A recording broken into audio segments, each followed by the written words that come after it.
Hello, my name's Adrian Goldberg and welcome to the Byline Times podcast. The Byline Times, it's what the papers don't say, what radio doesn't report and what telly doesn't tell you.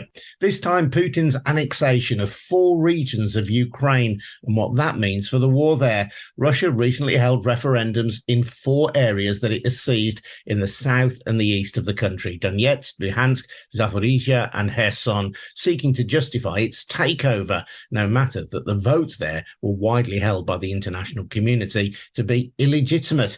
Ukraine has already retaliated on the battlefield, winning back the strategically important city of Lyman in the Donetsk region. And there are reports that Kherson is in the process of being reclaimed. We'll have much more in the moment as Zarina Zabrisky brings us up to date with the situation on the ground where she is in Odessa. Before that, just a reminder that the Byline Times podcast is funded by subscriptions to the Byline Times, our brilliant monthly newspaper edited by Hardeep Matharu. Great thing about the Byline Times is there's no billionaire or oligarch telling us what to say.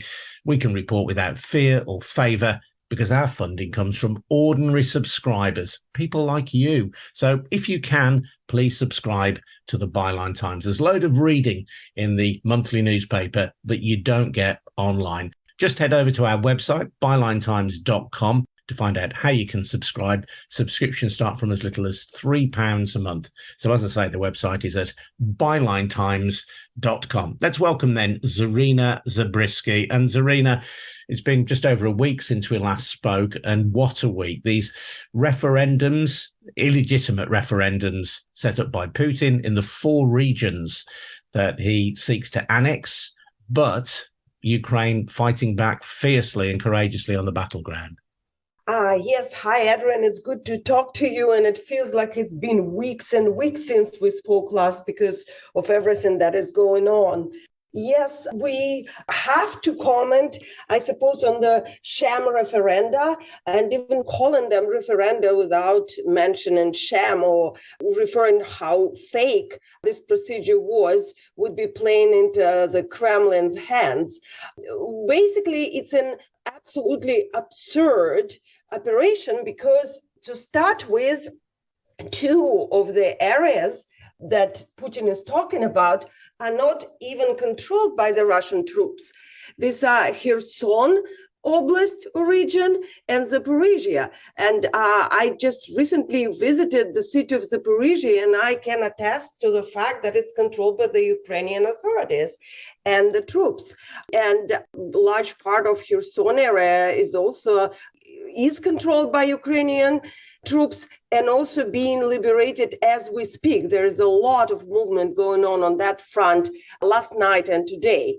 The same goes for Donetsk Oblast, because, as you know, there's been a lot of advancement of the Ukrainian army, and you just mentioned the strategically important town of Lyman that was liberated.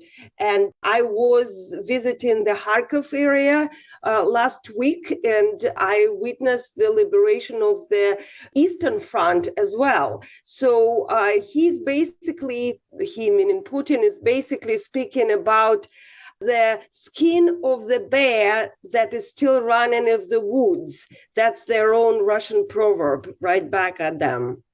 The referenda are important, though, aren't they? Because if Ukraine seeks to win back regions that Russia argues are its own, then Putin can portray that as an attack on Russian territory. So that, however sham, however illegitimate, raises the stakes in an already very frightening conflict, not just for Ukraine, but globally as well. But this is just a pretense, because he really did not need to have the referenda.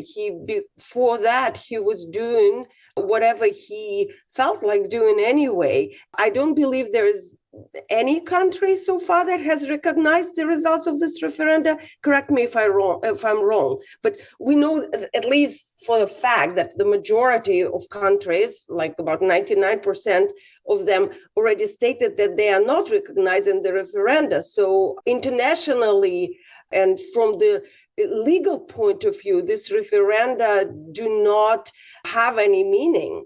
It has, though, persuaded Ukraine to put in a fast-track application for NATO, the North Atlantic Treaty Organization.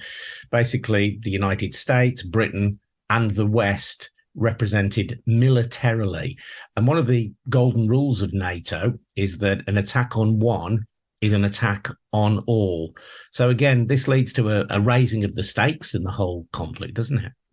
Yes, although Ukraine was planning, and that was in the beginning of the conflict, that Ukrainian planned to become a part of the NATO. But at the time, before the war, the NATO wasn't looking at it favorably. At least most of the members states were not.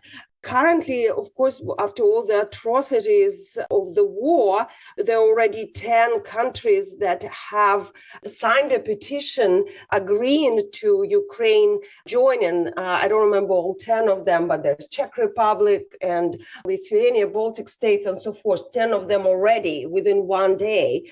I think it is a signal on Zelensky's part. It is a signal that there are no compromises in this war. Putin, in his completely deranged speech, which I unfortunately listened to, offered negotiations to Kyiv.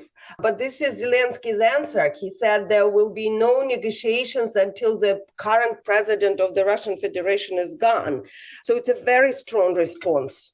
And you mentioned Putin's speech there. This was a speech that he gave at the formal ceremony last week, at which he announced the annexation of these 4 regions of Ukraine. As we say, not all of these regions are in Russian control, which makes it slightly farcical, or it would do, were it not for the very serious issue of the lives at stake here. Putin's speech was about much more than Ukraine. It was a very broad-ranging attack on the West. He tried to invoke all kinds of historical precedent for this, blamed the West for colonialism going back decades. To some ears, it might have seemed a slightly deranged narrative, but at the other extreme, it was something which showed that he's trying to bring in other countries, trying to bring in supporters in a much broader way than simply annexing parts of Ukraine would suggest. Yes, Adrian, I actually saw the translations and notes of the speech, and I have to say that they look much more civilized and coherent in English than they sounded in the original Russian. Ukraine was mentioned very little. Most of it was about the US, which was called all kinds of names, and satanic cults were mentioned, and countries like Germany and Japan were called the vassals of the United States. And he did say that the United States occupied Germany. Basically, it's very hard to sum it up or to talk about it because it sounded like a speech of a mentally ill person. It's just worth reflecting on some of the things that he said, because, of course, these things may well have an echo around the world. He said the West began its colonial policy back in the Middle Ages, then followed the slave trade, the genocide of Indian or indigenous tribes in America, the plunder of India, of Africa, the wars of England and France against China. What they did was hook entire nations on drugs, deliberately exterminating entire ethnic groups for the sake of land and resources. They hunted people like animals. This is contrary to the very nature of man, truth, freedom and justice. Now, there may well be historians who say that that speech has some real substance, but the relevance that it has to the world today, the relevance that it has to his unprovoked attack on Ukraine, that's a lot harder to stack up, isn't it? Well, I mean, we have to remember here that we are coming to what we see into the events of today, most of us anyway, with a logic, with a common sense that we apply and project on what's coming from the Kremlin, and specifically in this case, what's coming from Putin. And I think it's a major, major mistake. We lost that a while ago. This logic cannot be applied to anything produced by this state and by this government and by this government leader. For one thing, a long time ago, they started a campaign of deceit and propaganda, which twists the facts and uses whataboutism. And this is a giant example of whataboutism going back into the medieval history, right? And then it's lately, presumably after COVID, it's on the edge of sanity, right? So like there is a suspicion by many psychologists that Putin doesn't entirely control his narrative as well as he did before. And this is, I think, is the case here. This speech shouldn't be analyzed like a speech, let's say, of Joe Biden or even some other very unpopular government leaders. This is something of its own kind, I believe. Yeah, it strays into the suggestion that the United States is in some way satanistic. I mean, we're getting into the world of the QAnon conspiracies that many Trump supporters believe in the United States, but it hasn't prevented him from mobilizing many tens of thousands of ordinary Russian citizens in pursuit of this narrative. And of course, that mass mobilization is a reflection on the fact of his military defeats so far. And he's, so far as we can tell in the West anyway, proving very unpopular, as well it might be, with many young people in Russia. Well, this is to say the least. I actually was covering that, and I spoke to several people who managed to escape and some people who want to escape back in Russia. I think many people have seen the reports about the catastrophic situation at the Russian borders, pretty much along the Asian borders and European. There are car lines that go for many, many kilometers and thousands of kilometers in some cases, and people have to walk on foot for days, some for weeks, to escape. Because even though, and this is confirmed by the people I spoke to in Russia, the majority still supports the war, inexplicably, they do not want to risk their own life. Very few do. Most people are only happy to support Putin's foreign policy and this war from the comfort of their own living rooms. They do not want to go and die for the reasons that are unclear to them. And he seems blind to his own imperialism. There are people on the left in the UK and in the West generally who also seem blind to the fact of, hello, Russian imperialism, it's a thing. It's a thing historically, as the USSR, the existence of the USSR testifies, but as his invasion of Ukraine testifies now. And whether people want to die in pursuit of Russian expansionism is another question altogether. Yeah, it was very difficult for people I spoke to get out of Russia. Financial reasons, not the last, probably most important ones, because the price of the air tickets and any kind of transportation went up threefold, tenfold. The only ticket to Dubai left on the night of Putin's speech was $90,000, Adrian. Wow. Yeah, and then there were none. So people were literally walking on foot to Mongolia. This is unprecedented. But I could see their point. Like I mentioned, I just returned from the Kharkiv Oblast, where the fighting just recently stopped and the Russians were pushed across the border. And I came as close as 2 kilometers from the Russian border. And I personally witnessed how many Russian soldiers are lying rotting in the fields. I've seen these corpses and I took photographs. I don't usually share graphic photographs, but I did share one that it wasn't extremely disturbing on the day when Putin called the mobilization, because this is what's awaiting these people. So no wonder that they are fleeing, and I think they should be honestly fleeing or trying to avoid being in this army at any cost.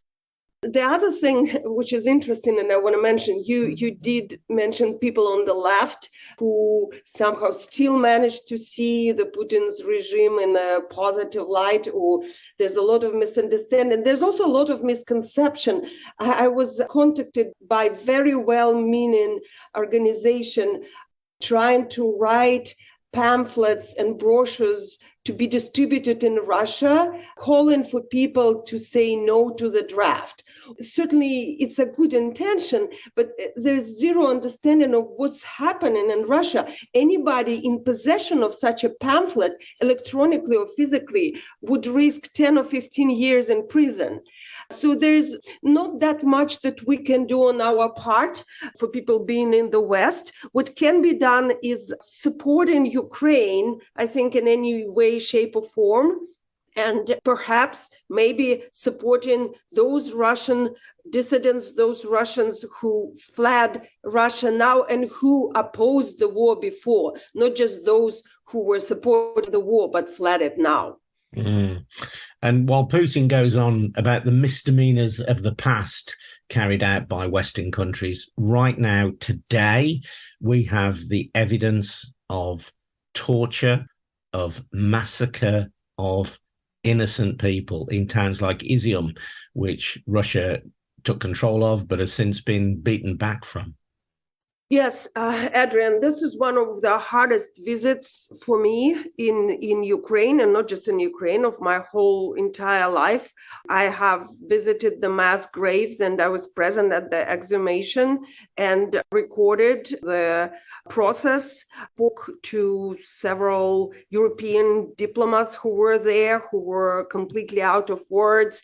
I am about to share the article, I think it appears in Byline Times very, very soon, on the torture chambers and people who were tortured I spoke to in the area. I visited Zaporizhzhia. This is a town 2 kilometers from, some areas 2 kilometers, some 5 kilometers from the Russian border. And I did go inside this torture chamber with a man who was being tortured there for many days by the Russian military. And I saw myself, and I took photographs of the human cage, of some objects that it's easier for me to put it in writing. It's a very harsh story to report. One of the details that hit me the most is one of the improvised prison that also had torture rooms. It was a railway station in Zaporizhzhia, and the floor was covered with shattered glass, like window glass and bottle glass, and hundreds and hundreds, maybe thousands, letters from the Russian children addressed to the Russian soldiers. You know, in the children's handwriting with pictures, "Dear Russian soldier, protect our motherland. We know how brave and noble you are. Come back safe." And all of this was also mixed with the icons and church literature. And some of the letters were used as the toilet paper. And most of the letters were sitting in the boxes unopened. And all of this was in the place where people were severely tortured. Some, I believe, died in the result of these tortures.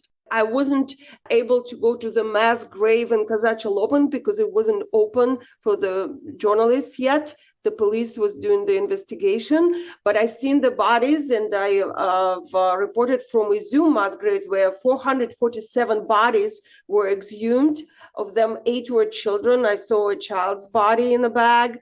There were severe signs of some very brutal tortures, including things like castration. And I'm not going to go into any more details. It's unnecessary. But after doing a certain investigation, I come to a conclusion that is not a sign of some sadistic disorders that the Russian military obviously are experiencing. It's a centralized policy used as a tool to control. And I go more in details on that in the article that will be appearing in Byline Times. The danger, I suppose, the fear is that if Putin is turned backwards, if the retreat continues, that he may be tempted to use nuclear weapons. Yes, I mean, absolutely. We spoke about that before, and I will mention it again. Putin himself has mentioned many times that one of his role models is a rat from his childhood that when cornered jumps at you and attacks. And that's his behavior consistently. He is being cornered now. So he's putting on a good show on a big rally after the annexation ritual that happened in the Red Square last week. It was like the call for war. It was basically a medieval orgy. It's very hard to describe, but it's showing the signs of desperation. It was staged. And so in a similar manner, he can just, when cornered completely, give this order or push the button. The only hope that we have here is that he doesn't really have the access directly to the button. There's a chain of command. I once spoke to, many years ago, but I believe it's probably still the same, to a person who served in the troops responsible for the nuclear weapons.